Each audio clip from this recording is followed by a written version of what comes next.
Hey guys, it's Carly. Hey, it's Shamina. And we're emotional. We are getting good at that. We're trying.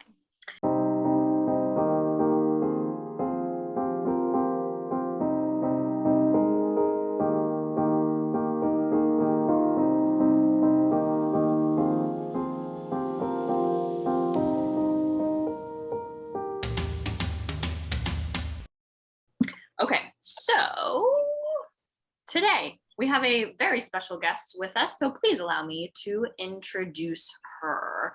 Our guest today, her name is Severin. She is 24. She's a tattoo artist and a first-time mom. She studied illustration. She likes outdoors, hiking, and is a huge horror fan. So please, and fun fact, Severin and I played tennis together in high school. Yes, we did. That was terrible. But it was fun. Very nice about it. It was fun. So please, welcome. I didn't make the team, so at least you made the team. I think I was the only I think anyone would have, though. Oh no. So we wanted to have you on, Severin, because I had recently seen a Facebook post that you had done about, the lack of resources when you were pregnant with your daughter and kind of going through like the 4th trimester and, all of the kind of stuff that comes with like postpartum and early motherhood, all of that kind of stuff. So we want to hear your journey. Carly and I don't have too much background knowledge because we ain't got no kids, we just got dogs and cats. Yeah. So we really kind of want to hear your experience about was your daughter planned, were you guys trying to have a kid, like all of that good stuff. Yeah, so even like how you said the 4th trimester, I never even heard of that term until after I had her. Because unfortunately people don't really have any postpartum support, especially in this country. Other countries have sometimes 6 months to even a year off, and the father also gets time off as well. That's not a thing here. Yeah, what's that? Yeah, exactly. So no, but with Farron, so her biological dad and I had literally just started dating, and like I got pregnant like the first time we had sex, and we were using protection, and I never wanted to be pregnant. Before we even started dating, we both talked about how we didn't want biological kids, like that just wasn't something that either of us wanted. Eventually, like when the time came, because I was always been like for the past few years, I was always really open about me just not wanting to be pregnant. And so that happened. And I I was obviously really surprised, but it just, we didn't know each other very well, and we split up within the first like my first trimester, basically, because he was just very unstable. And I realized, like, at first I tried to do the whole co-parenting thing. We talked about that, and then very soon after that I realized like this person is not ready to be a parent at all, and so I just decided to do it myself. And so I think that's part of why things are so difficult for me. And like I'm dating someone now, and he's great, and he helps me a lot with everything, and like he has a son as well. But I think a lot of the issues that I'm having currently, a lot of is postpartum depression. So it's like hormonal and even like financial struggles, because I was single my entire pregnancy, and I also had this thing called hyperemesis, which means literally like extreme vomiting. And so it's pretty rare, but I lost almost 50 pounds when I was pregnant because I was so sick. Literally from like 5 weeks up until the day I had her, I threw up every single day, all day. I couldn't drive, I couldn't really work. So then, me being single, and then I just moved into a place by myself. So I like lived alone. I was single, I was pregnant, and then didn't plan on it. And I, so it was pretty miserable, and it was honestly really traumatizing. And, using the phrase like PTSD is something that you typically think of with like abuse survivors or people who have been in form of combat, but you don't really think about it in other things that happen in your life. But I definitely know that it's an issue. And like, I've just started therapy also. And I had explained pretty briefly everything, because obviously you have to get in all your whole life stuff, everything that happens in your entire life in 50 minutes. But yeah, so I tried to kind of explain like the gist of everything, because I've only been twice now, and I really like my therapist so far. She's great, but But yeah, so I think a lot of the issues that I'm having now stem from a very traumatic pregnancy and unplanned pregnancy. And I think that's another thing that people don't really think about is like, you know, the whole like your body changes and you know, you don't expect a lot of things, but when you don't even expect to be pregnant and then that happens to you, you know, I still struggle with feeling like that was forced on me. Like that was something that, you know, I had to go through a pregnancy that I didn't want to go through. And it wasn't because I didn't want to be a mom. I did, but I just wanted to adopt. My main issue is I just didn't want to be pregnant. Not that I didn't want to be a mom. And it's kind of hard to explain that to people as well, because when you say you didn't want to be pregnant, that's what people assume, that you just, you know, I don't want kids. And that's not the case, but I didn't want kids this way. And so feeling like, you know, my body changed and things changed and I didn't want it to do that. And also the fact that, you know, when I first found out I was pregnant, I talked to her biological dad and I was like, you know, I know this wasn't planned, you know, you can not be in the picture and that would be okay. Just basically like be honest with me. And he was like, oh my gosh, yeah, I'm excited, whatever. And then obviously that wasn't really true. So, you know, I think there was a lot of feeling frustrated of like, I basically gave you an out. Like I told you that if this wasn't something that you wanted. So there was just a lot of layers to everything. So it was kind of like, you know, me having to do it by myself was really hard in literally every aspect. Physical, because I had such a hard pregnancy. Financial, because of the hard pregnancy, I couldn't work as much. And then now it's hard because I'm finally starting to recover from, you know, getting customers back and people even knowing that I'm tattooing still and things like that. So there's so many different layers to it that it's hard to really figure out where to start when it comes to like healing and coping and kind of moving forward from all of that. I have several questions. So first, I 100% can understand the not wanting to be pregnant. I am terrified of being pregnant. The whole concept blows my mind that like our bodies literally create a human being. Like I still can't get over that concept. So being pregnant, like I feel like you really explained it really well of like, you know, one day I think I would want to be a mom. I don't know if I can do that biologically. I'm not shutting it down entirely, but it's something that at this moment in life, I'm like, no. My biggest question for you though, is you said you didn't want to be pregnant. At any point ever, did it cross your mind of like terminating the pregnancy or so what you know, made you decide to continue with it even though you didn't want to be pregnant? So for me, you know, I hadn't really talked about it with anyone. One of my friends at the time, like I kind of talked to her about it and everything, and it was something that at first I was just like, I just really don't like, this is not something that I want. But then, you know, I felt like realistically I could do it.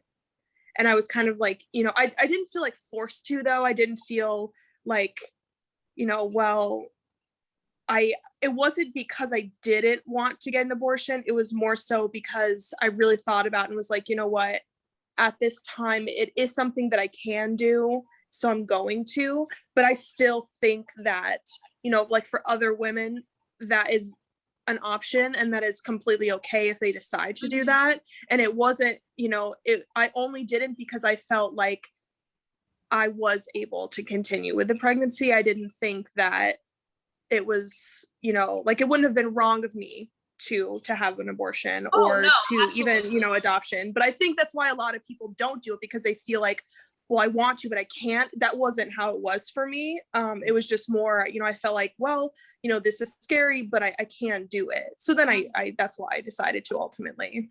And then the other thing that I was just going to bring up is like, I think the fact of like going through the body changes, that's like such a huge thing that I don't think a lot of people think about until they're pregnant, because I'll say like my sister-in-law is pregnant and she, you know, wanted to be, and like this is like a great pregnancy, but the one thing that she said that's like really hard for her to accept is how much her body is changing, and like she doesn't have any control of it, you know, like the way she looks. And Yeah. And it's hard because, you know, kind of with what you said about how, you know, she even, I'm assuming, like you said, that she planned on being pregnant. And that's something that I had a lot and like still do. And I mean, had is in like, you know, I'm like 5 months postpartum now, but I still don't feel any better at all. Like I still am having like a really hard time.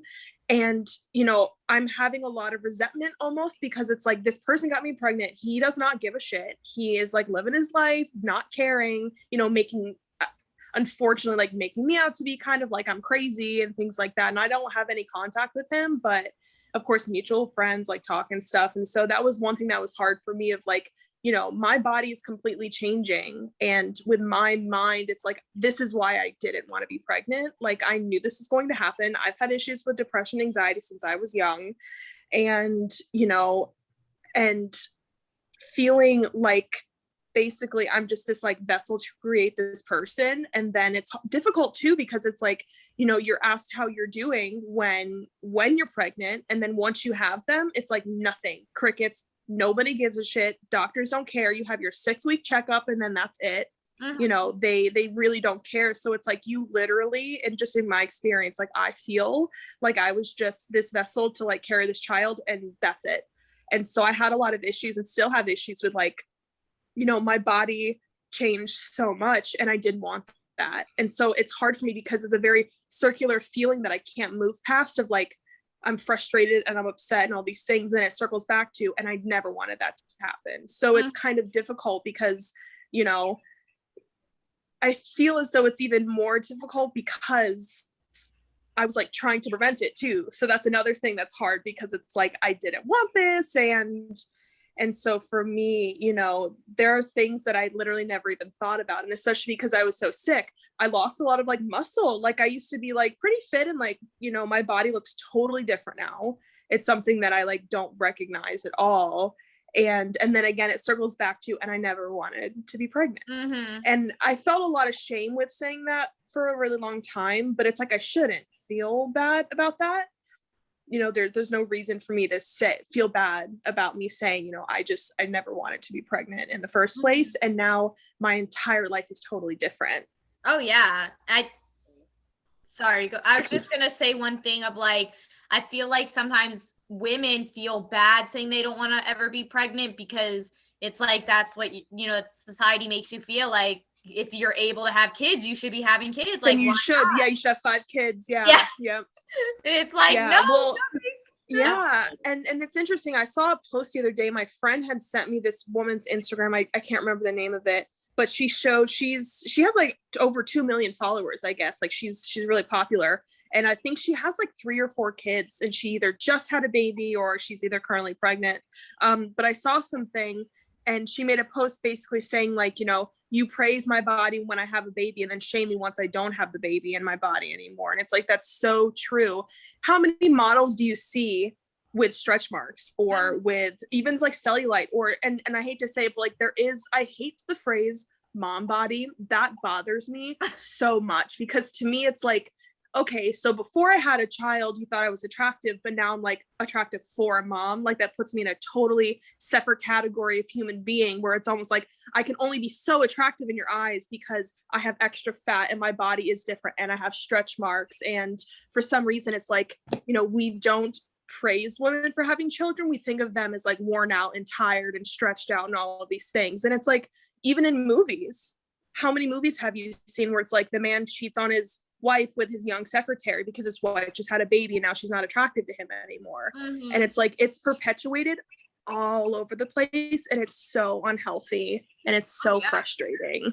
Definitely. And I think, you know, you brought up a really good point of like, nobody cares after the baby. And it almost reminded me of, if you guys have ever watched the show, The Handmaid's Tale, like how I haven't on purpose because I know I'm gonna be really like upset and I'm like, I'm not prepared for that right now.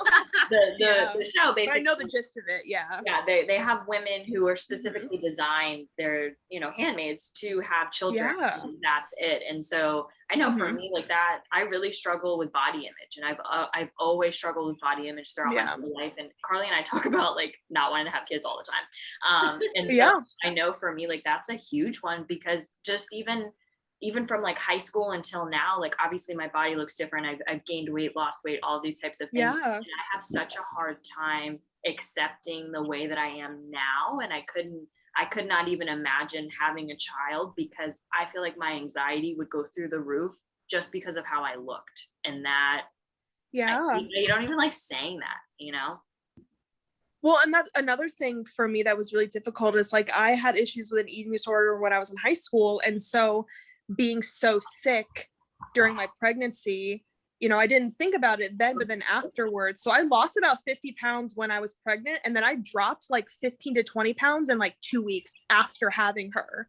So since before I got pregnant to like after, I lost almost 70 pounds. And then, so it was like about 2.5, 3 weeks after I had her, that's when I lost like, just everything that comes out and all that stuff. You lose a lot of water weight and things like that, which is pretty normal to drop weight. But I felt great, actually. I felt amazing. I was like walking a lot.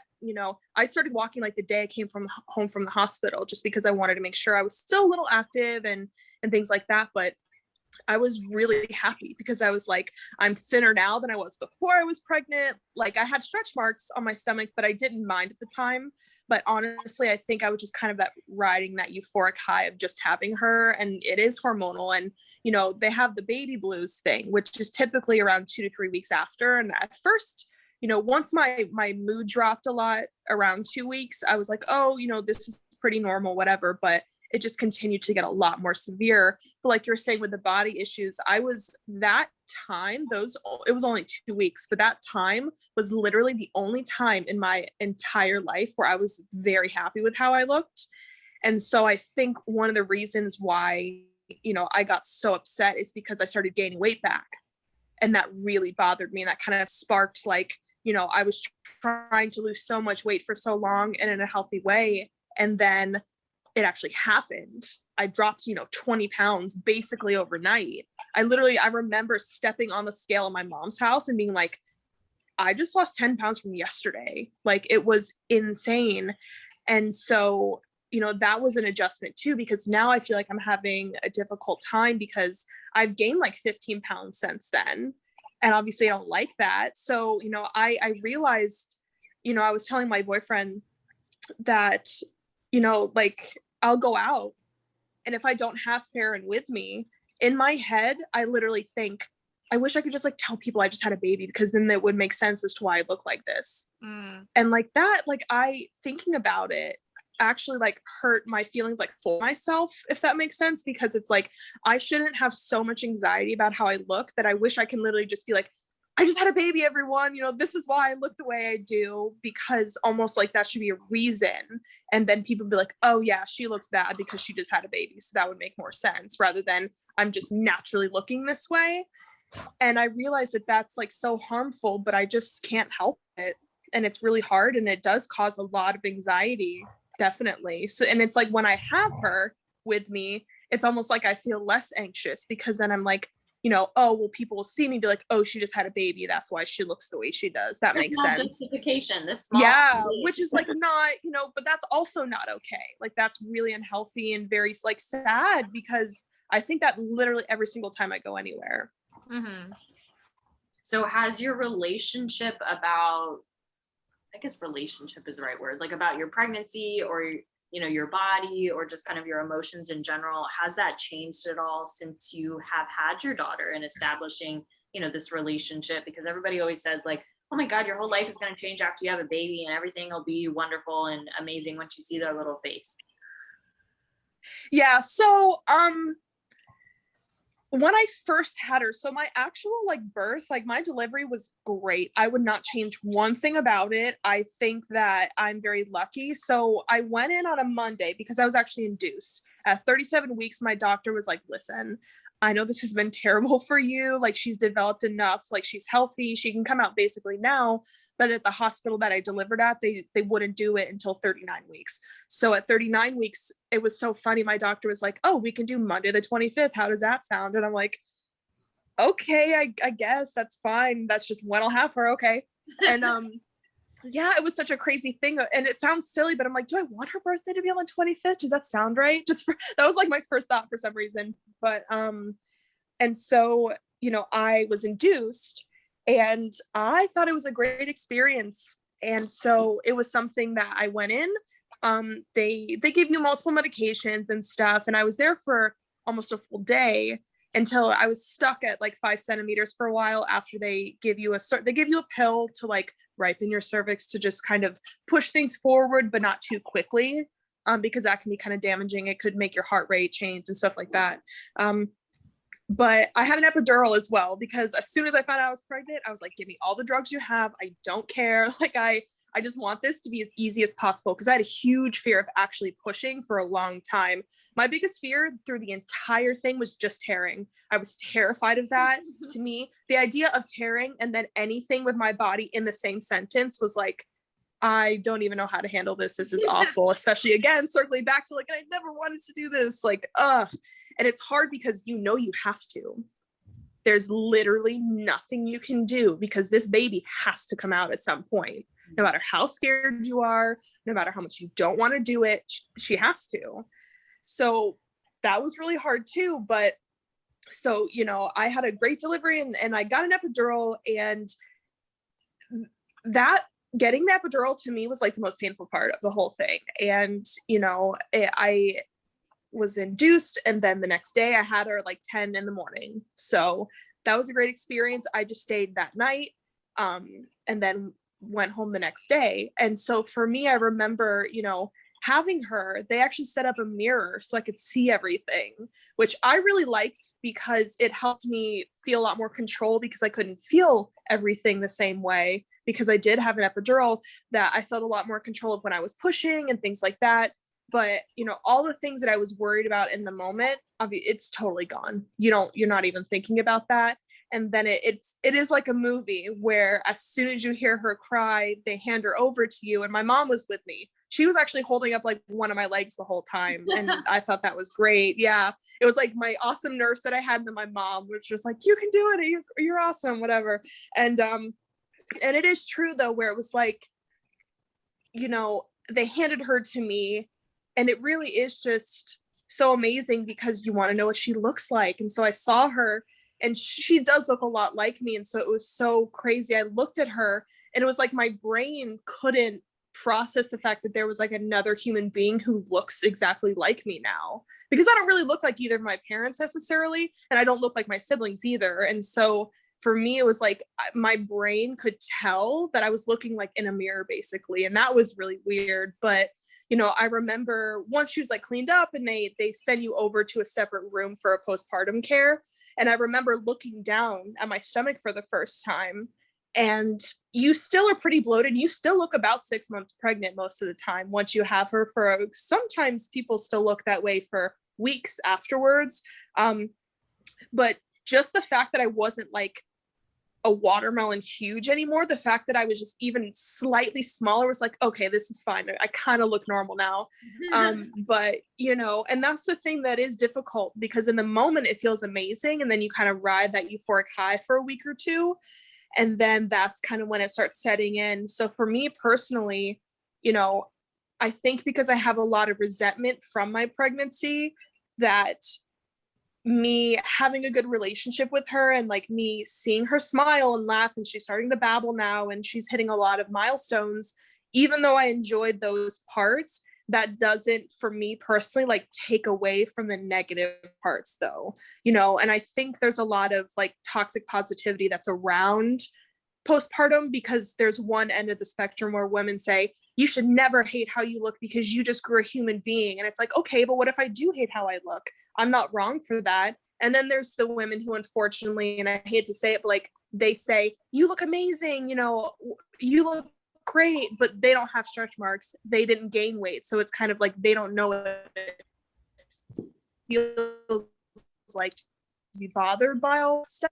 See, it's like, obviously I love her. It's something that you really can't describe, because it's like half my brain is constantly thinking about her. I'll be at work and I'll just be thinking like, is she okay? Like, what is she doing right now? Things like that.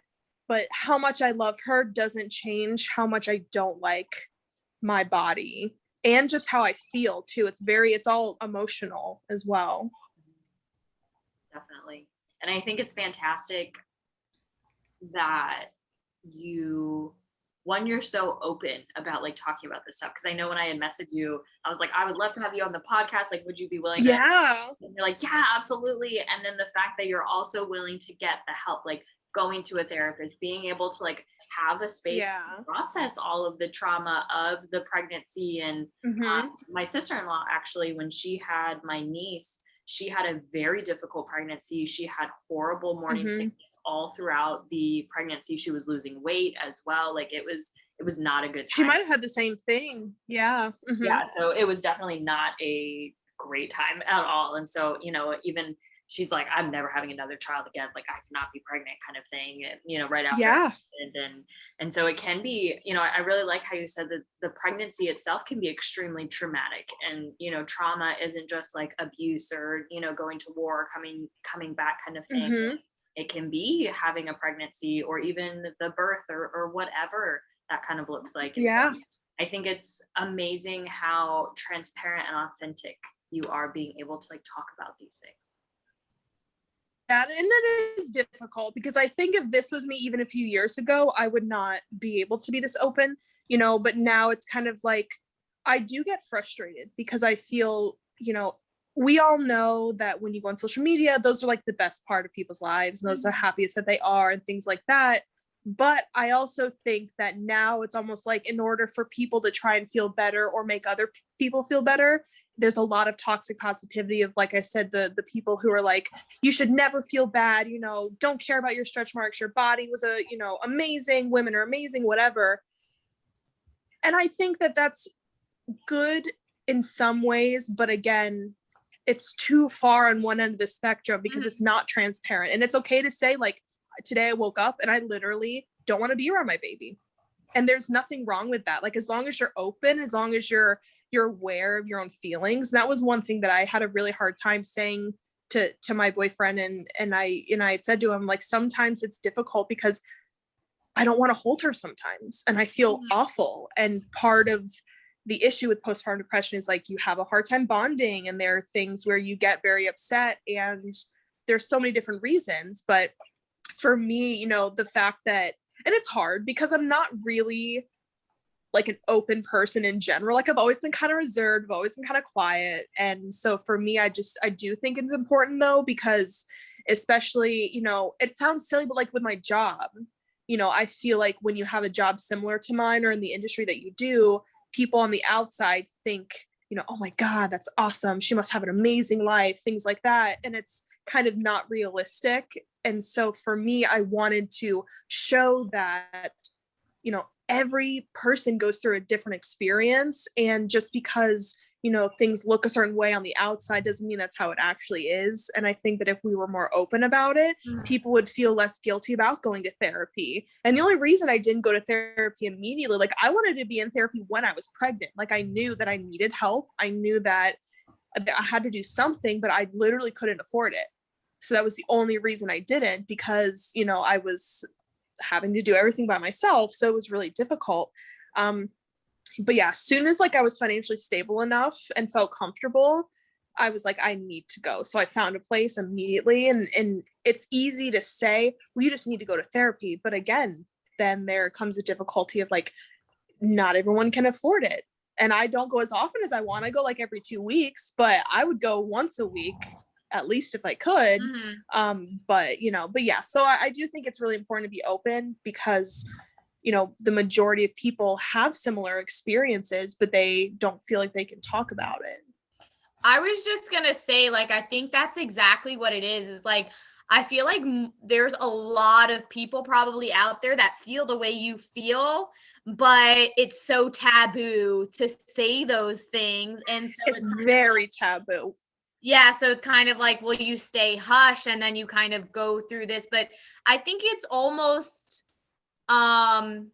like liberating to say how you're feeling, because then it might help another person be like, oh my God, I feel that way too. And it's okay for me to feel that way. And I think that's like the biggest thing is like, yeah, like a lot of people think having a child is so joyful and great. And like, I'm not saying you don't think that, but there's also difficulties that come with that. And that's something that you have to work you know, like, yeah, like you should look at your body and be like, wow, I made a human, but you know what? That might not be your immediate thought. And you're gonna have to work to have that type of thinking. And so, you know, in the beginning, especially if it's your first child, you might be like, dang, like my body like is so different now. Like this is hard. Yeah, well, that's okay. Yeah, and it's really difficult too because my mom has, 2 kids and she had home pregnancies. She wasn't sick at all.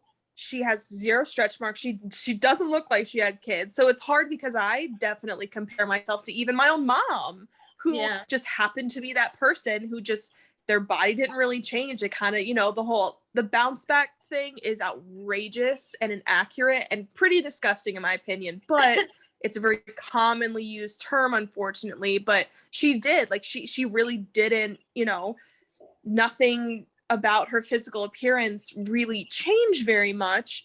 And so that was even hard because, she said, you guys, started sleeping 7 to 7 when you were 3 months old. You were great babies. And, I had a great pregnancy. I loved being pregnant. And I'm like, oh, good for you. I always joke with her. I'm like, I'm so mad. My mom says that all the time. My mom had 3 kids and my mom's like, I loved being pregnant. And I'm like, what? Like, and I think a part of why I'm scared to be pregnant is because with my past job, I used to work with pregnant women who they had difficult pregnancies. So I was just constantly working with women who were having all the negative. Yeah. And so like, I'm just like, dang, like women I don't want this to happen to me. Women go through a lot and it's like, it's scary. Like, being pregnant can be a really awesome thing, but it also can be like a really, really hard time. And like, you don't know what you're going to get. It's a year. And that's the thing is you never know. Like even with me, I was on 3 different medications. I was taking a bunch of vitamins because I, was super deficient in a lot of things. And I had to take IVs and I had to go to the ER multiple times. I went to my doctor's office for IVs multiple times. I had like a gallbladder issue. My gallbladder like basically exploded and I couldn't do anything about it because I was pregnant. And having that pain of like a gallbladder flare up was more painful than having a baby. And it would happen for like 5 hours at a time, almost every night sometimes. So I would sit up and like, it was really difficult because at the end of my pregnancy, I was so sick that like, I literally would sit in the bathroom with a pillow under my butt and a pillow on my right side and like fall asleep over the toilet almost every single night because I was so sick. I like couldn't function.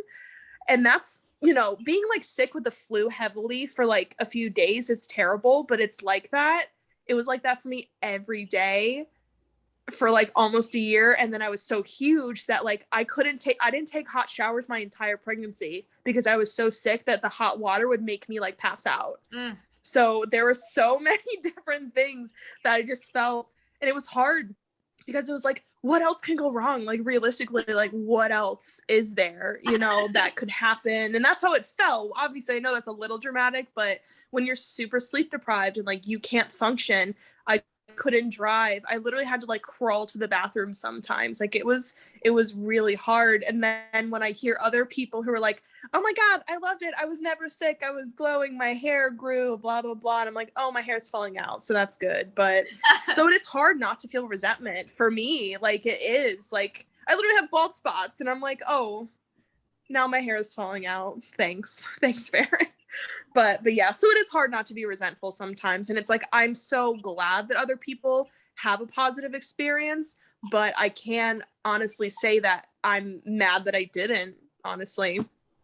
Yeah, definitely. And I think, that's why we wanted to like have you on the podcast. Obviously we didn't know all of this stuff with the pregnancy. Yeah.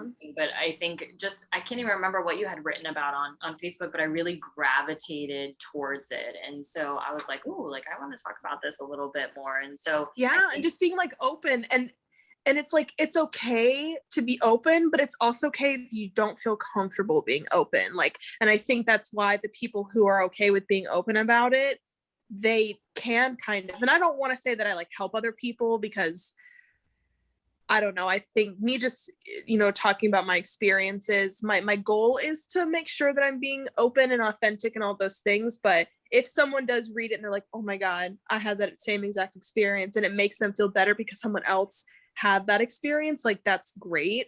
And I'm glad that people can relate to other people, because sometimes that by itself can really help someone else kind of start their healing process, or being able to cope with how they feel about stuff. Just knowing that literally like one other person has felt that way or gone through that, especially when it comes to something like this, where there's already a lot of, mom guilt and things like that is pushed on you constantly from your own family, from friends, from social media, from even movies and anything like that. So, I think it is important to be honest about it, because so many people feel that way, but they feel like they're not allowed to feel that way. Definitely. And I think, we want to thank you for coming on today. And, that's essentially why we started this podcast, was to have these types of conversations. Yeah. So we appreciate you so much for being able to kind of talk to us about your story. I have a feeling that we will probably invite you back as a guest. I would love that. This stuff to hear how your emotions and everything has progressed with everything. Mm-hmm.